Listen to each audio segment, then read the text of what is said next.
En los anales de la historia criminal, ciertas historias resuenan con una particular nota de horror, un eco de la oscuridad que acecha en los rincones más profundos de la psique humana. Esta es una de esas historias. Retrocedamos hasta el verano de 1966, en Mesa, Arizona, un lugar donde el sol implacable golpea la tierra y donde bajo la superficie aparentemente tranquila de la vida suburbana se incubaba una pesadilla. Charles Schmidt, un joven de 23 años, era una figura peculiar, con su pelo teñido de negro, maquillaje cuidadosamente aplicado y botas rellenas para aumentar su estatura. Schmidt cultivaba una imagen de rebeldía y misterio. Pero tras esa fachada cuidadosamente construida, se escondía un pozo de depravación. ¿Qué secretos oscuros se ocultaban tras la fachada de este joven aparentemente inofensivo? Schmidt lideraba una doble vida. Durante el día, era un rostro más en la multitud, pero por la noche se transformaba en un depredador. Junto con un grupo de jóvenes cómplices, vagaba por las calles en busca de víctimas. Su modus operandi era simple pero brutal: secuestro, agresión sexual y, finalmente, asesinato. La primera víctima conocida fue Aline Rowe, una joven de 15 años que desapareció en mayo de 1964. Su cuerpo fue encontrado 17 días después, enterrado en el desierto. La autopsia reveló una brutal agresión. ¿Cómo pudo alguien cometer un acto tan atroz y seguir viviendo como si nada hubiera pasado? Le siguieron otras víctimas: Gretchen Fritz, de 13 años, y su hermana Wendy Fritz, de 15. Desaparecieron en agosto de 1965. Sus cuerpos fueron descubiertos meses después, también enterrados en el desierto. La evidencia apuntaba a Schmidt y sus cómplices. La investigación policial se intensificó. Los detectives, desconcertados por la brutalidad de los crímenes, comenzaron a sospechar de Schmidt. Su comportamiento errático y su reputación de problemático lo convirtieron en un blanco fácil. Pero, ¿cómo se desenmascaró finalmente a este monstruo? Fue la confesión de uno de sus cómplices lo que finalmente rompió el caso.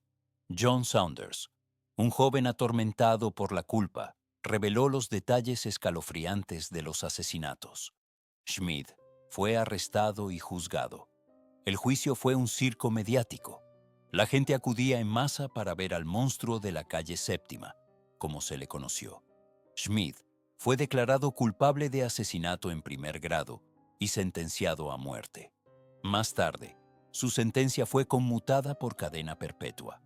¿Qué clase de justicia se imparte cuando la maldad parece tan banal?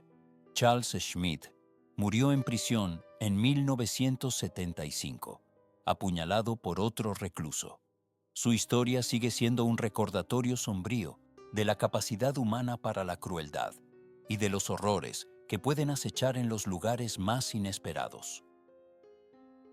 Un eco persistente de la oscuridad, grabado para siempre en los anales del crimen, en la penumbra de la historia, donde los límites entre la cordura y la obsesión se desdibujan. Emerge un caso que helará hasta el tuétano a los más escépticos. ¿Están listos para descender a un abismo de secretos y horrores indescriptibles? El pequeño pueblo de Silent Hollow, enclavado en lo profundo de los montes Apalaches, parecía un refugio de paz y tranquilidad. Pero bajo la superficie bucólica se gestaba una pesadilla que pronto consumiría a sus habitantes. ¿Qué oscuros secretos se escondían tras las fachadas de las casas de madera y los jardines florecientes? Todo comenzó en el verano de 1976, cuando una serie de desapariciones inexplicables sacudió la comunidad. Niños, ancianos, hombres y mujeres, todos se desvanecían sin dejar rastro, como si la tierra misma los hubiera tragado. La policía local, superada por la magnitud del misterio, pronto se vio obligada a solicitar la ayuda del FBI. ¿Podrían los agentes federales desentrañar la verdad antes de que Silent Hollow se convirtiera en un pueblo fantasma? El agente especial Dale Cooper, Un hombre de métodos poco ortodoxos y una intuición casi sobrenatural, fue asignado al caso. Desde el principio, Cooper sintió que algo no encajaba. Las pistas eran escasas y contradictorias, y la atmósfera del pueblo estaba cargada de un silencio opresivo, interrumpido solo por el ulular ocasional del viento entre los árboles. ¿Qué secretos susurraba el viento en Silent Hollow? A medida que Cooper profundizaba en la investigación, descubrió una red de mentiras y encubrimientos que se extendía por generaciones. Los habitantes del pueblo, unidos por un pacto de silencio, parecían decididos a proteger un oscuro secreto a toda costa. ¿Qué horrores se ocultaban en el pasado de Silent Hollow? La clave del misterio, según descubrió Cooper, residía en una antigua mina abandonada en las afueras del pueblo. Se decía que la mina estaba maldita y que aquellos que se aventuraban en sus profundidades nunca regresaban. ¿Qué fuerzas malignas acechaban en la oscuridad de la mina? En una noche tormentosa, Cooper se adentró en la mina, decidido a enfrentarse a la verdad, por terrible que fuera. Lo que encontró allí superó sus peores pesadillas. ¿Estaba preparado para lo que le esperaba en las profundidades de la tierra? En las profundidades de la mina, Cooper descubrió un altar de piedra cubierto de símbolos arcanos. Alrededor del altar yacían los restos de las víctimas desaparecidas, dispuestas en una macabra ceremonia. ¿Qué rituales oscuros se habían llevado a cabo en ese lugar maldito? De repente, una figura emergió de las sombras. Era el reverendo Elijah, el líder espiritual de Silent Hollow, con los ojos inyectados en sangre y una sonrisa demencial en el rostro. El reverendo confesó haber estado ofreciendo sacrificios humanos a una entidad demoníaca que habitaba en las profundidades de la mina, a cambio de prosperidad y protección para el pueblo. ¿Hasta dónde llegaría la locura de un hombre por el poder? Cooper se enfrentó al reverendo en una batalla épica, luchando no solo por su vida, sino también por el alma de Silent Hollow. Finalmente, logró derrotar al reverendo y destruir el altar, liberando al pueblo de la influencia demoníaca. ¿Había logrado Cooper salvar a Silent Hollow o la oscuridad persistiría para siempre? Pero incluso después de la muerte del reverendo, la sombra del horror seguía cerniéndose sobre Silent Hollow. Los habitantes del pueblo, traumatizados por los acontecimientos, nunca volvieron a ser los mismos. Algunos abandonaron el pueblo, buscando refugio en otros lugares. Otros se quedaron, condenados a vivir con el recuerdo de los horrores que habían presenciado. ¿Podría Silent Hollow alguna vez recuperarse de la pesadilla que había vivido? Y así, Silent Hollow se convirtió en un recordatorio sombrío de los peligros que acechan en los lugares más recónditos de la mente humana. Un testimonio de que, a veces, los monstruos más aterradores no son los que se esconden en la oscuridad, sino los que se disfrazan de santidad. ¿Qué horrores acechan en tu propio Silent Hollow? En el corazón de la campiña inglesa, donde los campos verdes se extienden hasta un horizonte brumoso, se esconde una historia que hiela la sangre. Una historia de secretos enterrados, de una maldad que acecha en la sombra y de un horror tan profundo que desafía la comprensión. Retrocedamos hasta el verano de 1974. El sol caía a plomo sobre la pequeña aldea de Blunsdon St. Andrew, en Wiltshire. Un calor sofocante que parecía presagiar la tormenta que se avecinaba.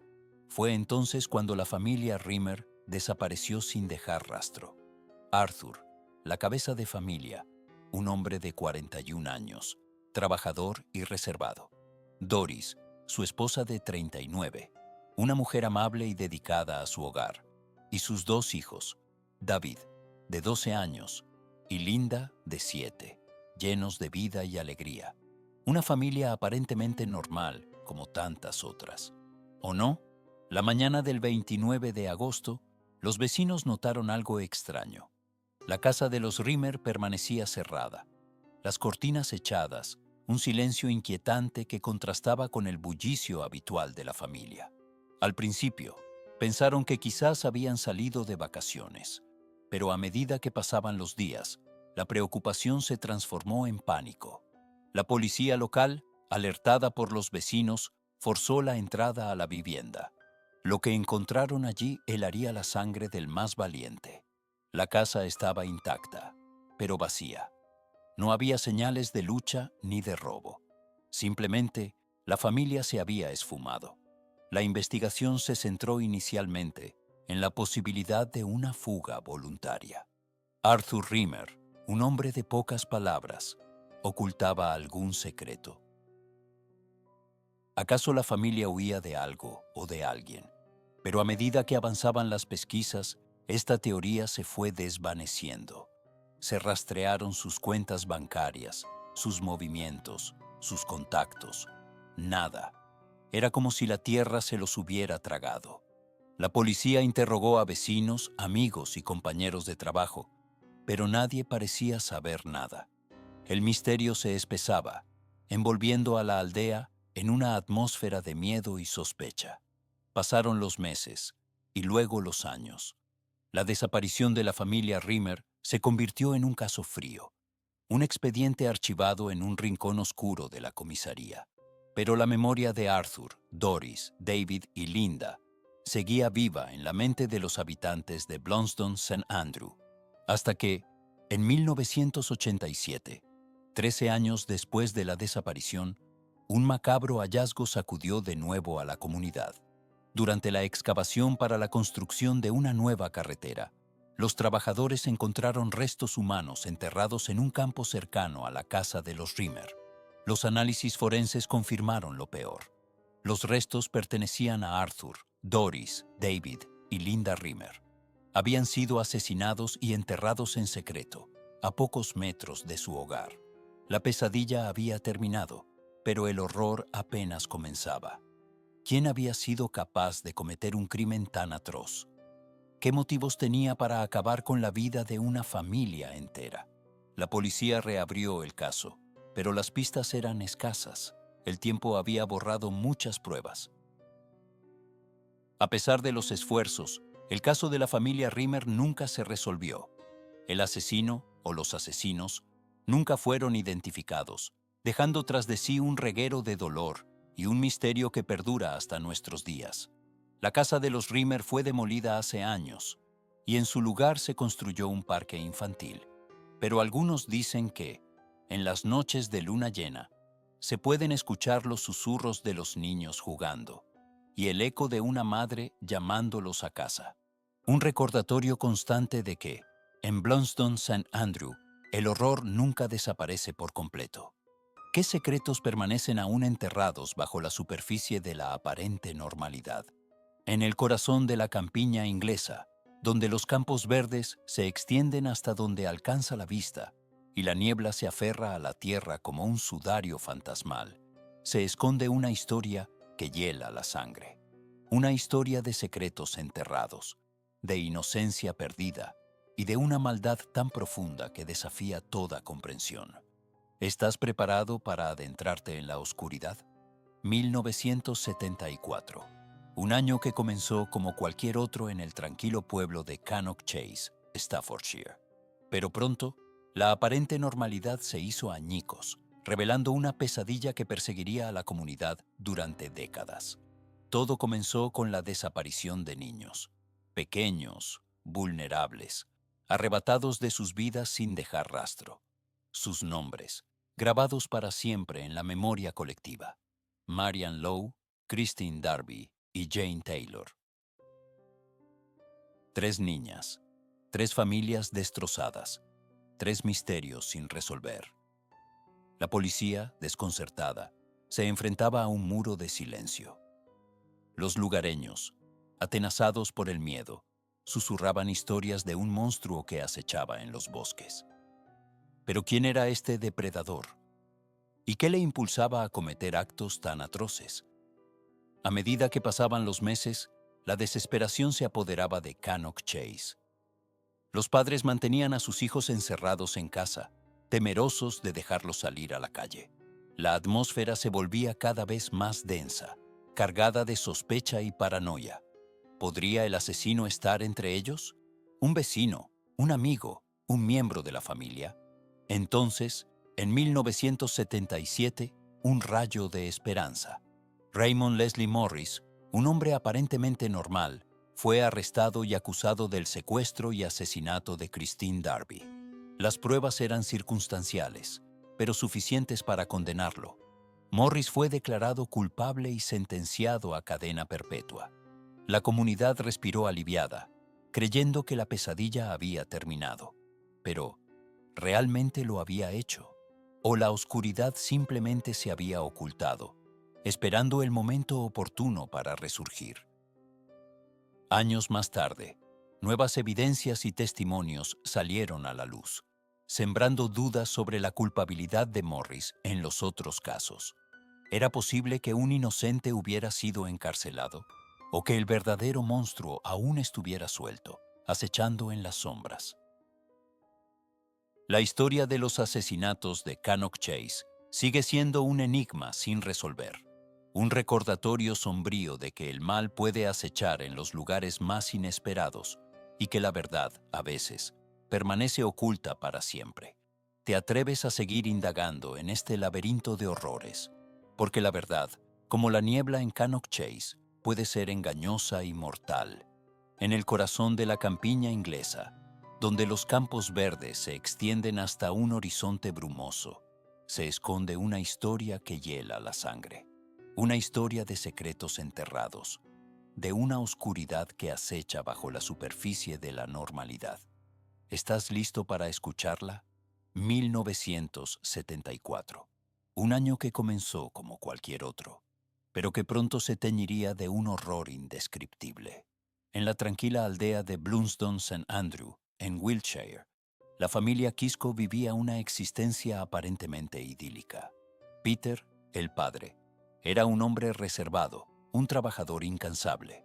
Su esposa, Anna, una ama de casa dedicada.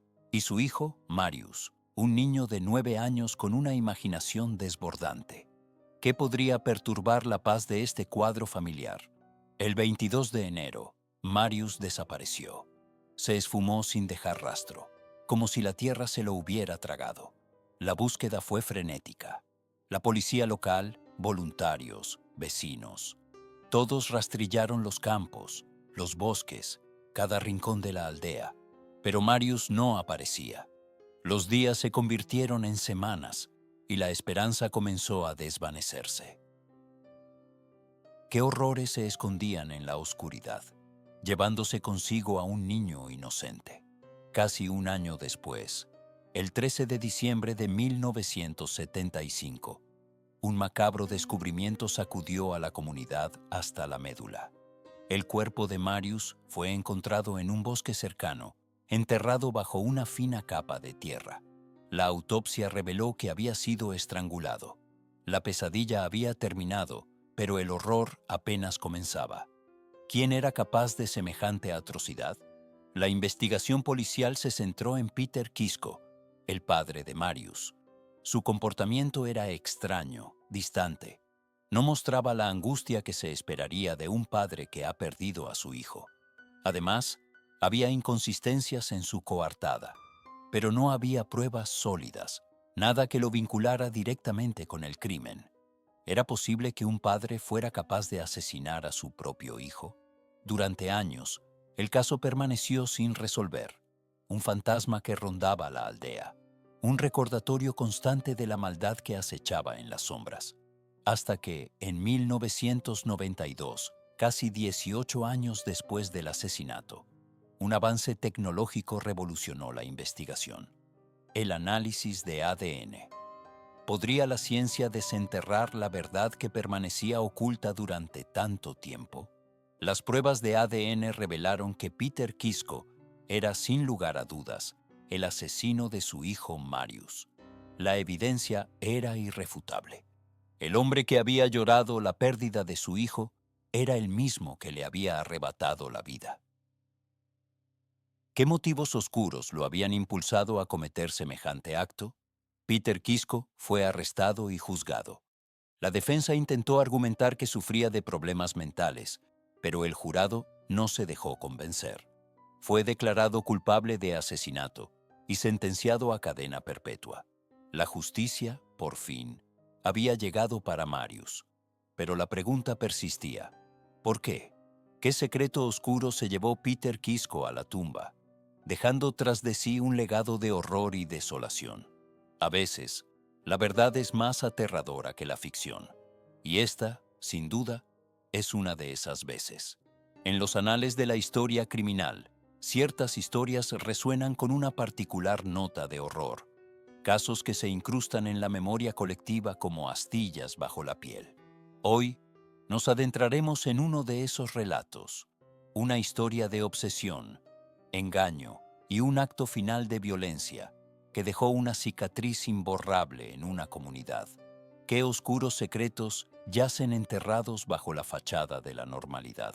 Retrocedamos hasta 1991, en la tranquila ciudad de Kochi, Japón. Allí, Kenji Kawakami, un hombre de 31 años, vivía una existencia aparentemente ordinaria. Trabajaba como vendedor y estaba casado con Hiroko, una ama de casa de 29 años.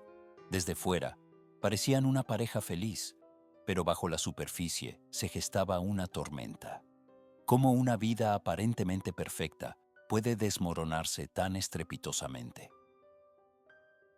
Kawakami desarrolló una obsesión enfermiza con una compañera de trabajo, una joven llamada Yumi Ogata. A pesar de estar casado, comenzó a acosar a Yumi con persistencia, inundándola con llamadas telefónicas, cartas y regalos no deseados. Yumi rechazó repetidamente sus avances, pero Kawakami se negó a aceptar un no por respuesta. Su obsesión se intensificó hasta convertirse en una manía peligrosa. ¿Qué punto de inflexión transforma una obsesión en una tragedia? El 22 de julio de 1991, la situación llegó a un punto crítico. Kawakami, consumido por los celos y el despecho, esperó a Hiroko en su casa. Cuando ella llegó, la atacó brutalmente con un cuchillo de cocina. Hiroko, indefensa, no tuvo ninguna posibilidad. Kawakami la apuñaló repetidamente, acabando con su vida en un frenesí de violencia.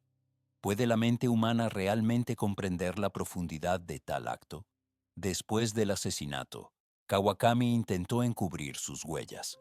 Limpió la escena del crimen y envolvió el cuerpo de Hiroko en una lona. Luego, condujo hasta una zona montañosa remota y arrojó el cuerpo por un precipicio, esperando que nunca fuera encontrado. Pero Kawakami subestimó la determinación de la policía y el poder de la evidencia forense. ¿Qué errores fatales delatan a un asesino? La policía, alertada por la desaparición de Hiroko, inició una investigación exhaustiva. Pronto, las sospechas recayeron sobre Kawakami. Su coartada era inconsistente y los vecinos informaron haber escuchado una fuerte discusión proveniente de su casa la noche de la desaparición de Hiroko. La policía registró la casa de Kawakami y encontró rastros de sangre que coincidían con el ADN de Hiroko. ¿Es la justicia inevitable, incluso en los casos más oscuros? Con las pruebas en su contra, Kawakami finalmente confesó el asesinato de su esposa. Fue arrestado y juzgado por el crimen. En el juicio, Kawakami intentó alegar demencia temporal, afirmando que no recordaba haber matado a Hiroko. Sin embargo, el jurado no se dejó engañar por su actuación. Fue declarado culpable de asesinato y condenado a cadena perpetua.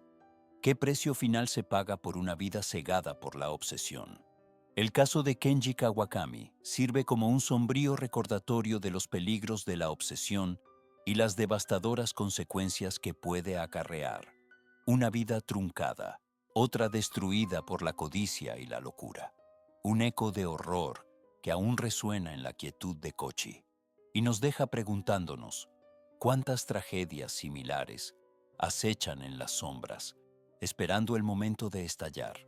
En los anales del crimen, ciertas historias resuenan con una frialdad particular, un eco de la oscuridad humana que persiste mucho después de que los hechos se desvanecen.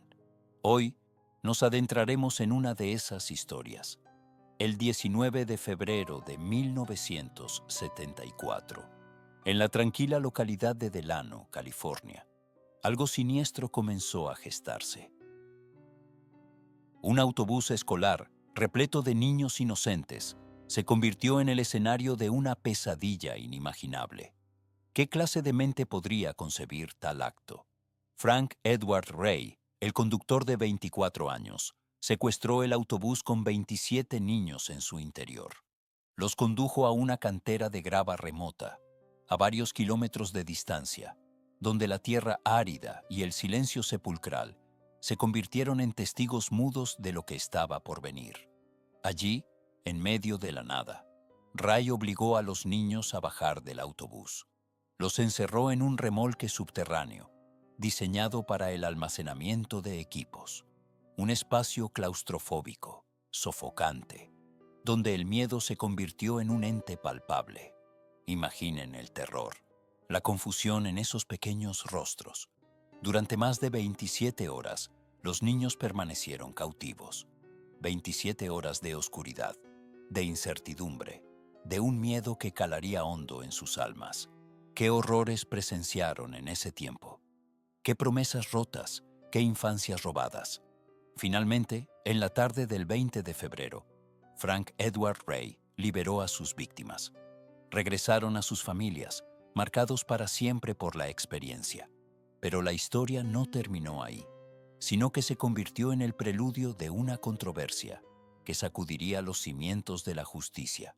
En 1976, Ray fue condenado por secuestro y sentenciado a cadena perpetua sin posibilidad de libertad condicional. La comunidad respiró aliviada, creyendo que la pesadilla había terminado. Pero el destino, a veces, tiene giros inesperados. En 1980, Ray apeló su condena, argumentando que su salud mental se había deteriorado. Sorprendentemente, la apelación fue exitosa. Se le concedió un nuevo juicio. ¿Cómo se sentirían esas familias al ver a su torturador tener una segunda oportunidad? En 1983, durante el segundo juicio, Ray se declaró inocente por demencia. El jurado quedó en un punto muerto y se declaró la nulidad del juicio. La incertidumbre volvía a planear sobre Delano. En 1985, en un tercer juicio, Ray fue declarado culpable de todos los cargos y sentenciado nuevamente a cadena perpetua sin posibilidad de libertad condicional. La justicia, al fin, parecía haber prevalecido. Sin embargo, la historia dio un giro aún más oscuro. En 2012, Frank Edward Ray fue liberado de prisión. ¿La razón? Los fiscales del condado de Kern determinaron que no había pruebas suficientes para mantenerlo encarcelado. Las pruebas originales, las que lo habían condenado, se consideraron insuficientes décadas después.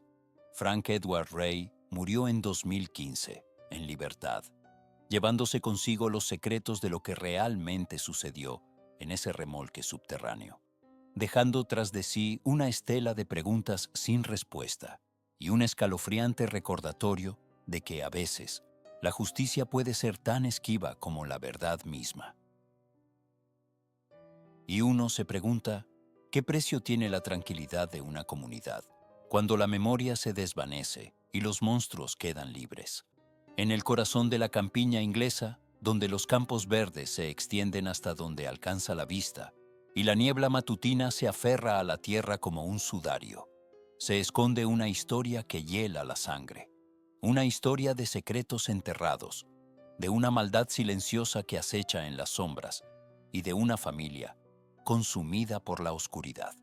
Nos adentraremos en los anales del crimen para exhumar los horrores perpetrados en la granja White House, un nombre que, irónicamente, evoca una imagen de pureza y paz, muy lejos de la realidad que allí se desarrolló. Era la noche del 6 de agosto de 1985, una noche que comenzaría como cualquier otra en la tranquila aldea de Tolleshunt, Darcy, en Essex. Pero antes del amanecer, 5 vidas serían brutalmente arrebatadas, dejando tras de sí un legado de misterio y terror que perdura hasta nuestros días. ¿Qué clase de monstruo sería capaz de tal atrocidad? ¿Y qué secretos ocultaba la granja White House tras su fachada de normalidad? Sheila Caffell, también conocida como Bamber, fue encontrada muerta en la casa de campo de sus padres, junto con sus padres adoptivos, June y Neville Bamber, y sus hijos gemelos de 6 años, Nicholas y Daniel Caffell. La escena era dantesca, un baño de sangre que desafiaba toda lógica.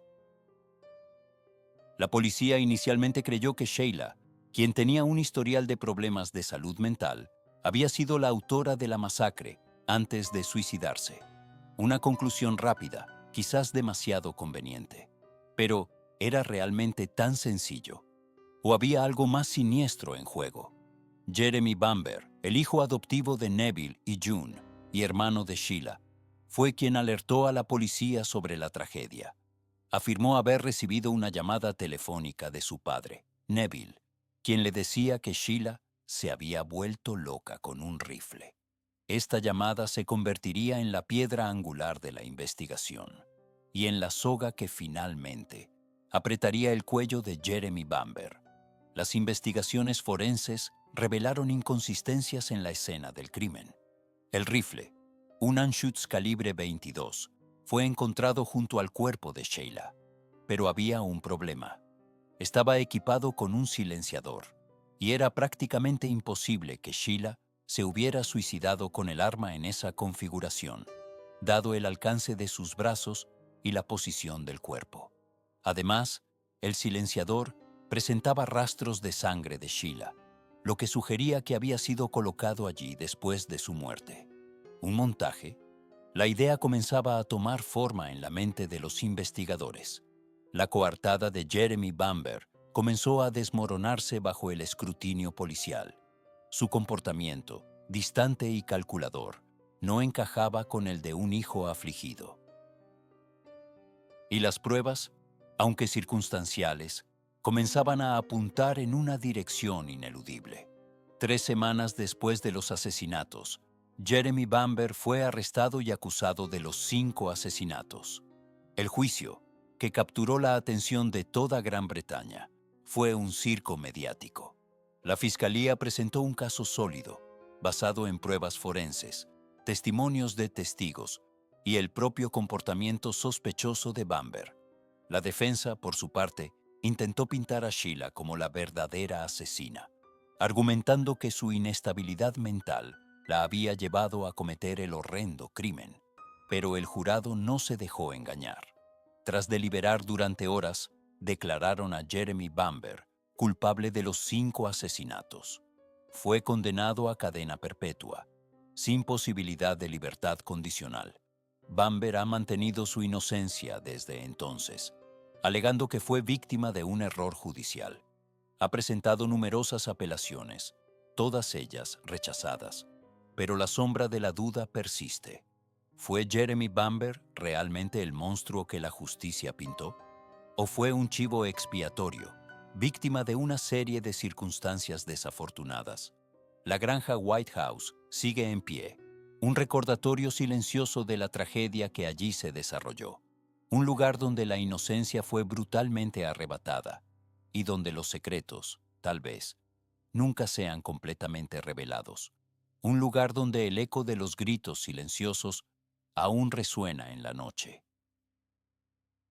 Y donde la pregunta, ¿quién mató a la familia Bamber?, sigue atormentando a aquellos que se atreven a mirar de cerca la oscuridad.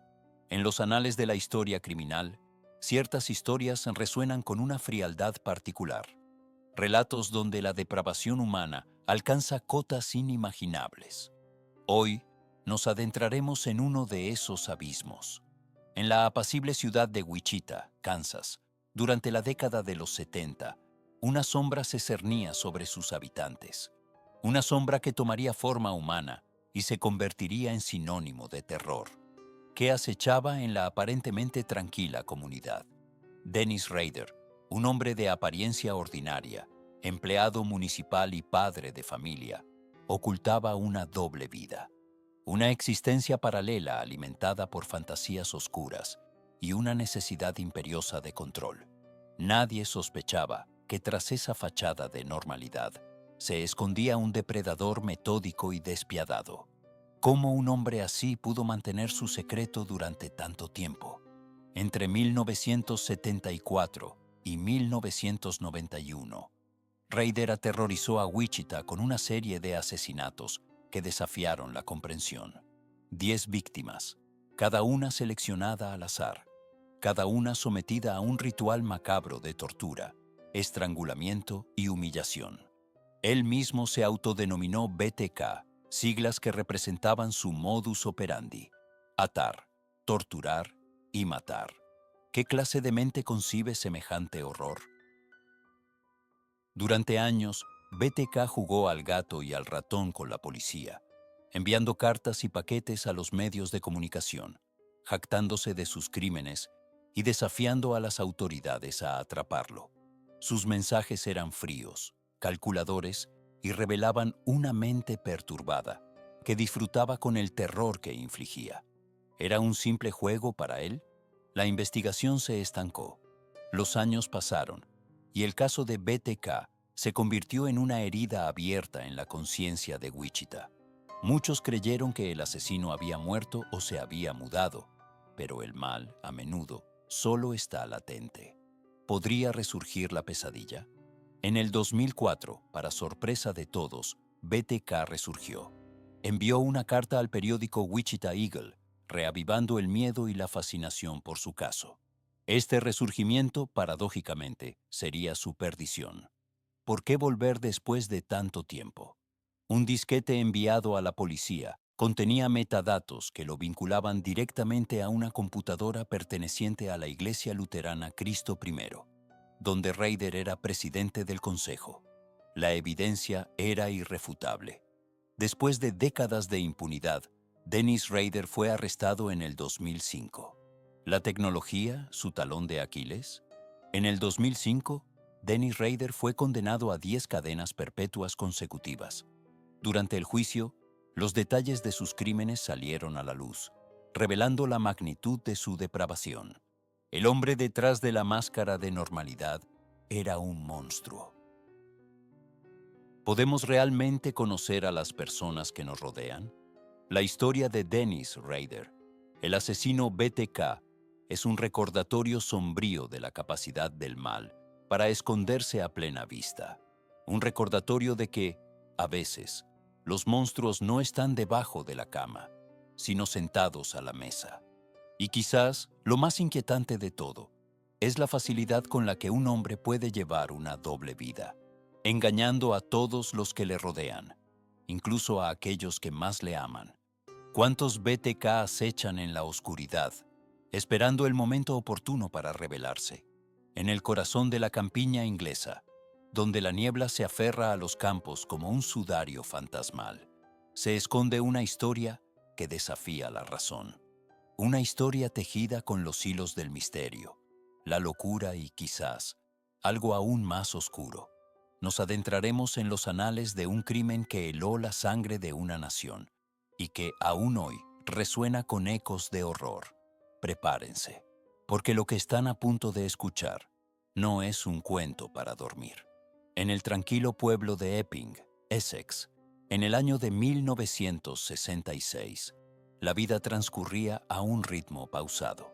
Las casas de ladrillo rojo se alineaban en calles arboladas, y el canto de los pájaros era la banda sonora de la vida cotidiana. Pero bajo esta fachada de normalidad, acechaba una sombra.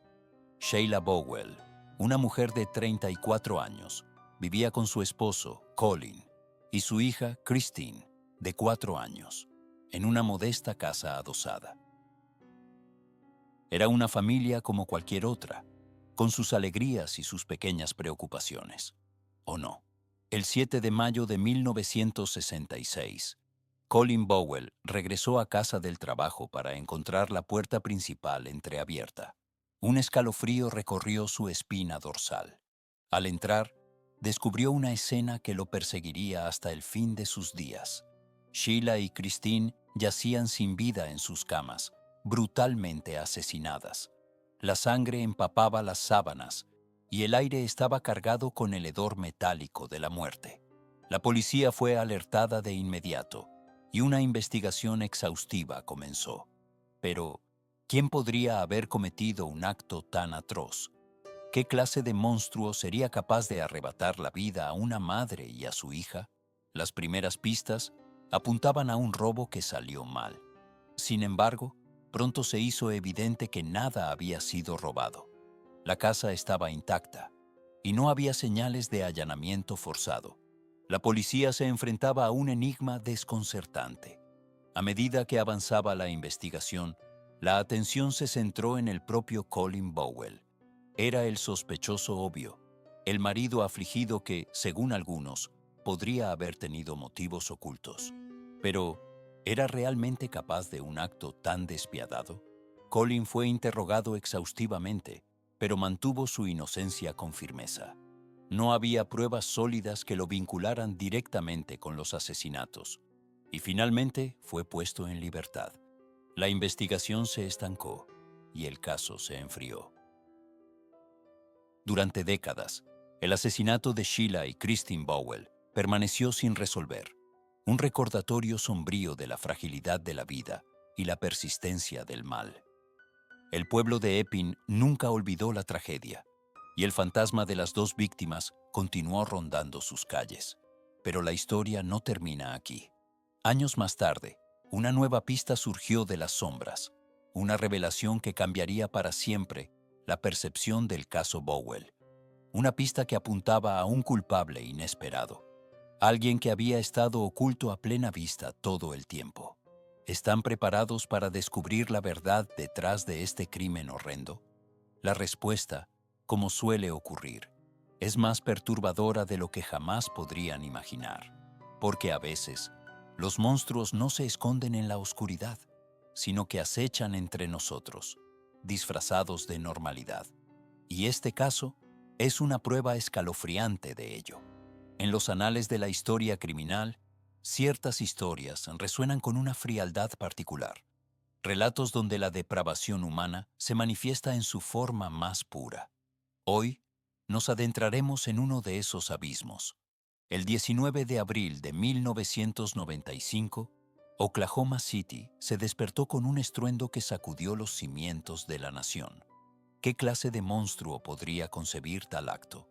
A las 9:02 de la mañana, una bomba devastó el edificio federal Alfred P. Murrah, un complejo de 9 pisos que albergaba oficinas gubernamentales. El impacto fue catastrófico. 168 vidas se perdieron en el atentado, entre ellas 19 niños que asistían a la guardería del edificio. Cientos más resultaron heridos y la ciudad quedó sumida en el caos y el dolor. La magnitud de la tragedia era abrumadora. La investigación se puso en marcha de inmediato. Las autoridades federales, estatales y locales unieron fuerzas para identificar a los responsables. La presión era inmensa. El país exigía respuestas. En cuestión de horas, la atención se centró en Timothy McVeigh, un exsoldado del ejército de los Estados Unidos. ¿Qué lo motivó a cometer semejante atrocidad? McVeigh, junto con su cómplice Terry Nichols, habían planeado y ejecutado el atentado como un acto de venganza contra el gobierno federal. Su odio se había gestado durante años, alimentado por teorías conspirativas y un profundo resentimiento. El juicio de McVeigh fue un circo mediático. El mundo observaba con horror cómo se revelaban los detalles del complot. La defensa intentó sembrar dudas, pero las pruebas eran contundentes. En 1997, Timothy McVeigh fue declarado culpable de asesinato y conspiración. Fue condenado a muerte. ¿Podría la justicia restaurar la paz en Oklahoma City? El 11 de junio de 2001, McVeigh fue ejecutado mediante inyección letal. Sus últimas palabras fueron una cita de Invictus, un poema que hablaba de la invencibilidad del espíritu humano. Pero, ¿qué espíritu? ¿El suyo o el de sus víctimas? Terry Nichols, el cómplice de McVeigh, también fue condenado a cadena perpetua. Ambos hombres dejaron una cicatriz imborrable en la historia de los Estados Unidos. El atentado de Oklahoma City sigue siendo un recordatorio sombrío de la capacidad del ser humano para la maldad, un eco persistente de un día que cambió para siempre la inocencia de una nación, y nos obliga a preguntarnos, ¿qué oscuros rincones se esconden aún en el alma humana, esperando la oportunidad de desatarse?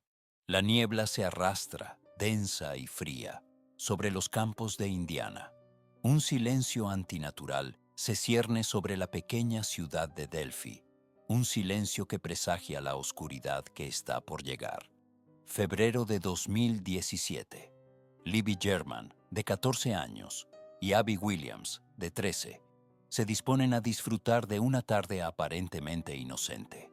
Su destino, el puente Monon High, una estructura ferroviaria abandonada que se alza sobre el arroyo Deer, un lugar popular entre los jóvenes, un lugar que pronto se convertiría en sinónimo de horror. ¿Qué secretos ocultaban esos bosques? Las chicas nunca regresaron a casa. La alarma se extendió como un reguero de pólvora, y la búsqueda comenzó al caer la noche. Horas de angustia, de esperanza menguante, hasta que la verdad, fría y despiadada, emergió al día siguiente. A la mañana siguiente, a menos de 800 metros del puente, los cuerpos de Libby y Abby fueron descubiertos. Asesinato. Brutal. Inexplicable. La policía se enfrentaba a un caso escalofriante, pero tenían una baza. Libby, con la intuición de que algo no iba bien, había grabado secretamente un breve vídeo y un audio de su agresor en su teléfono móvil. Un perfil borroso, una voz gutural que pronunciaba dos palabras que helarían la sangre de toda una comunidad. Chicas, abajo. ¿Serían suficientes esas pruebas para desentrañar la verdad? La investigación se convirtió en una obsesión nacional. La imagen del sospechoso, un hombre de mediana edad con una chaqueta oscura y una gorra, se difundió por todas partes. La voz, analizada hasta la saciedad, resonaba en cada hogar. Pero el tiempo pasaba, inexorable, y el asesino seguía libre. Durante 5 largos años, la sombra de la duda y el miedo se extendió sobre Delphi. Falsas pistas, teorías conspirativas, la desesperación palpable de una comunidad que exigía justicia. Entonces, en octubre de 2022, un nombre surgió de entre las sombras: Richard Allen. Un hombre de 40 y tantos años, empleado de una farmacia local, un miembro aparentemente integrado en la comunidad. ¿Podría ser él el monstruo que se escondía a plena vista? Las pruebas presentadas contra Allen eran circunstanciales, pero inquietantes. Su coche había sido visto cerca del puente Monon High el día de los asesinatos. Había cambiado su versión de los hechos varias veces durante los interrogatorios. Y, lo más escalofriante de todo, un arma de fuego que poseía coincidía con las balas encontradas en la escena del crimen. Richard Allen se declaró inocente. El juicio, programado para este año, promete ser un espectáculo macabro, un descenso a los abismos de la maldad humana. Pero incluso si Allen es declarado culpable, una pregunta persistirá, como un eco fantasmal en los bosques de Indiana. ¿Por qué? ¿Qué motivó un acto tan atroz? Y, quizás lo más perturbador de todo, ¿cuántos otros monstruos acechan, ocultos tras la fachada de la normalidad, esperando su oportunidad para atacar?